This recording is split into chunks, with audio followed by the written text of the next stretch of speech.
It's time for another garden update, so let's go look around.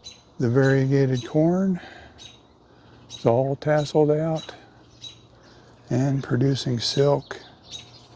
Then I'm crossing it with this corn over here. I removed the tassels from that so it wouldn't pollinate anything.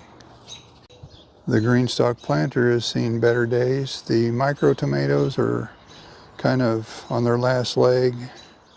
Some of them have a few tomatoes left to produce, but here's a look at a bunch of the micro tomatoes that she picked one day.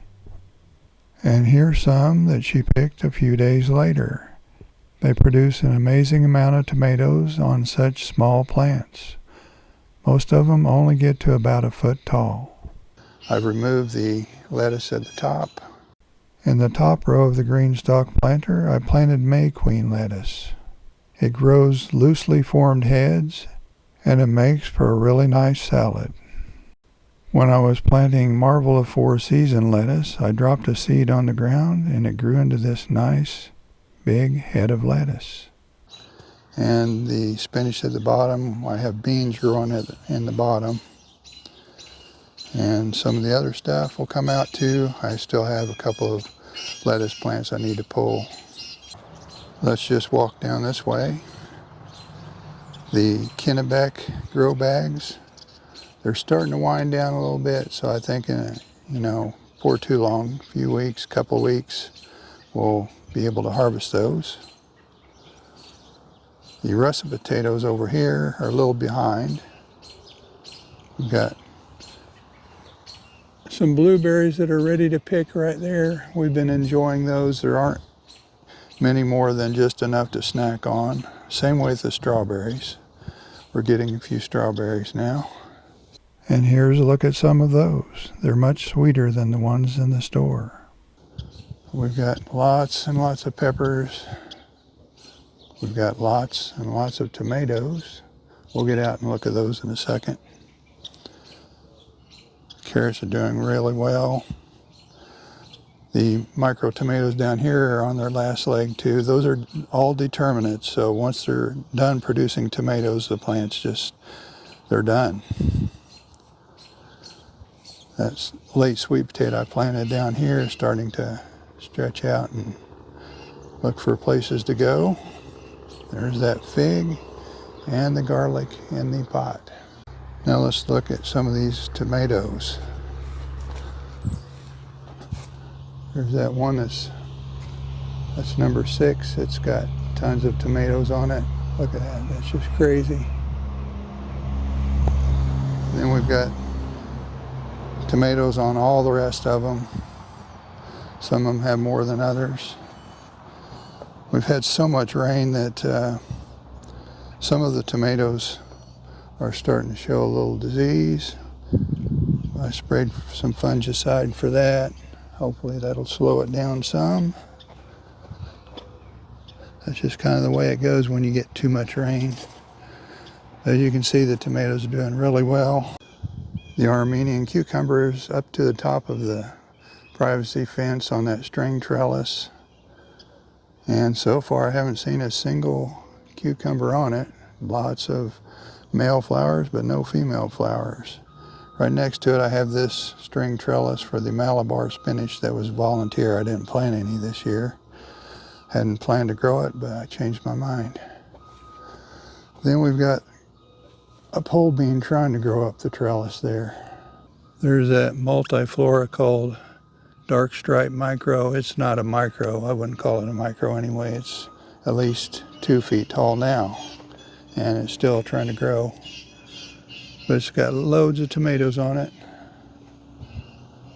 We've got just tomatoes everywhere. This plant over here, while I'm thinking about it, it's kind of an interesting one. It's one of my crosses, but the trusses on it are large compared to most of the others. Some of them have, over a dozen blooms on each truss. So I think that one might be an interesting one to carry forward. This one is barely variegated. The rattlesnake pole beans are way up there, and they're starting to produce little beans now. I saw some bigger ones. There's some little ones there, lots of blooms. So we'll be picking these very soon. And right behind me, we have the Monte Gusto pole beans, and they're in the same position. They're producing lots of blooms and some tiny beans, and they'll be ready to pick some before too long. And the bush beans, we've already been harvesting those. And considering what a short row we had planted, we've gotten quite a few beans, and we still have some more to pick. The China Jade cucumbers, I've already picked a couple of those. You can see there's already some ready to pick probably. I'll probably be picking those. We fix a salad that's got cucumbers, tomatoes, onions, garlic, basil, a little apple cider vinegar, and a little olive oil. Tastes really good. And I almost forgot the mozzarella pearls. As you can see, these cucumbers are very long, but they're also fairly thin at those lengths, and they're very crisp and tasty. This is one of the chunky sweet peppers, loaded with peppers. Midwest candy sticks. Some of those are starting to get a little color on them, so they'll be ready to harvest soon. This is an accidental cross with a candy sticks, Midwest candy sticks pepper. It's got some interesting peppers on it.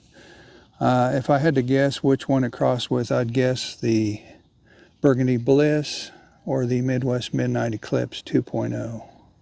I've got a volunteer from our Sun Gold plant that was over here last year. I think I'm just going to let that grow just for the heck of it. It's not in an ideal place, but we'll see what happens. This is a Midwest Black Cherry. Really love the variegation on it.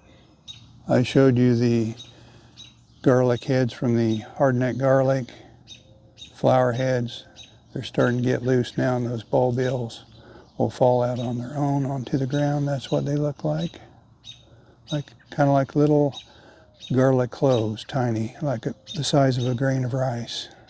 Here's one of our eggplants. That one's growing really tall, got quite a few blooms on it, and we already harvested 2 eggplants from that one. Here's a look at the 2 eggplants that we harvested, and also there's one there that's from the Ping Tung eggplant, and it's in a different part of the garden. We have some strawberries down on this end. Let's go over here and look at some hanging over the edge. We picked some yesterday and ate them. They're really sweet, really good. They're quinault, everbearing. So we'll get some of those through the summer. Some of the peppers are starting to ripen. I harvested the Midwest Candy Sticks peppers from that plant because it was just too loaded with peppers. Got chives growing, just gives kind of an ornamental effect to the raised bed, I think. Even stuck some rose moss in over here that's starting to bloom. We've got some of our micro tomatoes that I planted real late. They're starting to get tomatoes now, so they'll be producing after the ones in the green stalk planter stop producing. There's more strawberries down on this end, and then Matoyos kind of late starting. Then I have a couple of sweet potatoes growing in the raised bed, but I'm keeping them trimmed real well inside the raised bed, and then I'm going to let them trail over the sides like they're doing here. The volunteer pumpkin, I haven't seen a pumpkin on it yet, but it's taken up a lot of room back here, back by the compost pile. For those of you who have never seen this caterpillar before on your milkweed, this is called a tussock moth caterpillar. They almost look like a pipe cleaner or something. You don't want to touch them because those little hairs on their back, it'll affect you kind of like if you get into some fiberglass insulation. Here's a sunflower. And sunflowers have pollinators that visit them. And then they also have spiders that prey on the pollinators. That one's got a little moth. It's a crab spider. They're kind of cool to see around. They'll find a flower and set up there. I think the garden's going to keep us pretty busy from this point on. I'll probably do some harvesting videos and some taste test videos and maybe update some of the other things individually. If you're just now finding this channel and you haven't subscribed yet, please subscribe. Thanks for watching. We'll see you next time.